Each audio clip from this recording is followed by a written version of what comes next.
অন্তর্বর্তীকালীন সরকার স্বল্প সময়ে যেসব সিদ্ধান্ত নিচ্ছেন তা যৌক্তিক ও সময় উপযোগী বলে মন্তব্য করেছেন বিএনপি মহাসচিব মির্জা ফখরুল ইসলাম আলমগীর। তিনি বলেন, তত্ত্বাবধায়ক সরকারের স্থায়ী রূপ ও দ্বিকক্ষ বিশিষ্ট সংসদ ব্যবস্থা প্রণয়ন করতে চায় বিএনপি। কাজেই বিএনপি নির্বাচন কমিশন সহ অন্যান্য প্রতিষ্ঠানের সংস্কারের পক্ষে।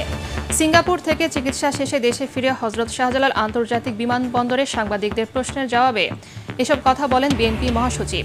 দেশের বিভিন্ন স্থানে বিএনপির নাম ব্যবহার করে দখল, চাঁদাবাজির অভিযোগের বিষয়ে মির্জা ফখরুল বলেন, ঘটনার চেয়ে অপপ্রচার বেশি হচ্ছে। ইন্টারিম গভর্নমেন্ট আছে, তারা ভালোই করছেন এবং খুব দ্রুত সময়ের মধ্যেই তারা সমস্যাগুলো সমাধান করার চেষ্টা করছেন এবং করেছেন অনেকগুলো। জনগণের পূর্ণ সমর্থন দরকার, সহযোগিতা দরকার, বিশেষ করে আপনার আমাদের অর্থনীতিকে সচল রাখার জন্যে কেয়ারটেকার গভর্নমেন্টকে আমরা একটা স্থায়ী ব্যবস্থা করার জন্য